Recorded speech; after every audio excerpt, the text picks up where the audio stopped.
Yeah, I've honestly, I've been so lucky. Honestly, I really have. And in all honesty, every time I get off an interview, I feel like I'm on a high.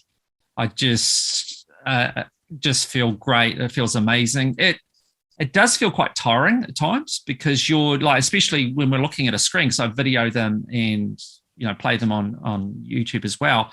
It does wear you out because you're staring so intently at the screen for all that time. And some of my interviews are longer, which I think you want to talk about at some point. But yeah, so I come off often quite, well, not massively tired, but definitely feeling the effects of it, but definitely on a high. And been so privileged by the people I've met so far. And even if nobody listens to my podcast, I'm still having a great time. And that's what will drive me to keep doing it, is because I'm just really enjoy doing it. And hopefully other people will listen to my podcast and feel the same way. But I'm getting something out of it, so that's good. I do want to ask the question again. How do you get those good guests? How do you get the guests? Where do you go to find them, or what do you say to them? Yeah. Well, okay. So for me, just to kind of put this into perspective, I'm wanting my podcast to be more than just a New Zealand one. Okay. So I'm New Zealand based. I'm proud of that. I want that to be part of it, but I don't want to be seen as just a New Zealand thing.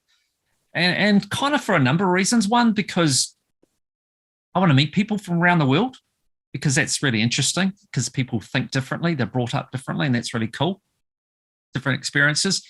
And also too, I mean, hopefully long term, I can have an audience that transcends boundaries. It's not just here in New Zealand. Hopefully they'll think that, the New Zealand accent's a little bit different, a little bit unique, and maybe that'll be a point of difference, so that, in the mass market of America, maybe some people go, oh, I actually quite like to listen to a Kiwi accent instead of an American accent for a change. Who knows?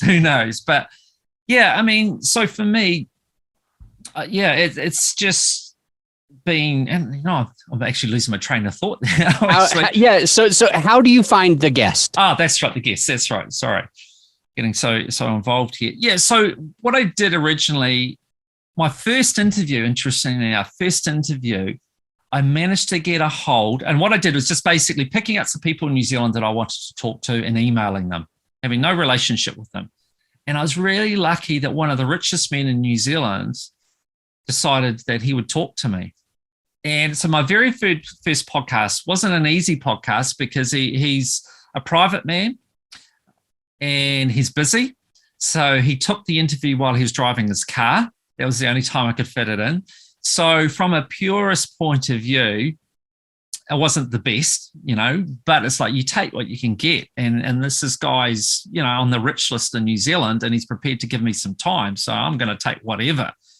So that was my first one. And just for the first few, really, I just literally would target people. So I'd pick some names out of my head, that people I'd like to talk to. And then I would try and approach them in one form or another. And I've had plenty of rejections. And it's interesting, I feel that I get a gauge, rightly or wrongly, on the person by their reaction. Like if they say no, if they respond to me and say, look, really sorry, but it's just not my thing, I'm like, cool, totally respect that. The ones that just ignore me in that, I'm like, nah, not so impressed. And maybe I'm being a little bit too judgmental. Maybe they're just simply too busy. But I really respect those, though. And I had this one lady who's a top fashion designer in New Zealand, and she wrote me this big email saying, look, that she wouldn't, because she's had a lot of issues with social media and that, a lot of negativity. And I really respected her for it, and the fact that she took the time. She didn't have to, but she took the time to really explain in detail. It's like, I want to interview her even more now than ever before, because I really respect her for that. But anyway, yeah, so I targeted people. And then I've also been on Matchmaker and Podbooker. I listed on that. And over time, I've got more and more people approaching me, wanting to be on my podcast. In fact, I'm getting it all the time now. But I don't say yes to everybody. I mean, a lot of them, it's all about just wanting to promote their business. And a lot of them are like, they're all consultants. I'm a personal development coach. They're all coaches and that. And I kind of wear a bit thin and all that. And I do worry that some of these people may be kind of like telling people to do stuff that they haven't necessarily done themselves. It's kind of like if you go to the gym, if I needed an instructor, I want to go to the guy that's got an awesome physique because he clearly knows what he's doing. I don't want to go to the skinny guy in the corner that, maybe he's been to university and done everything, but you haven't done the hard yards in the gym. So I don't know that you really know what you're talking about.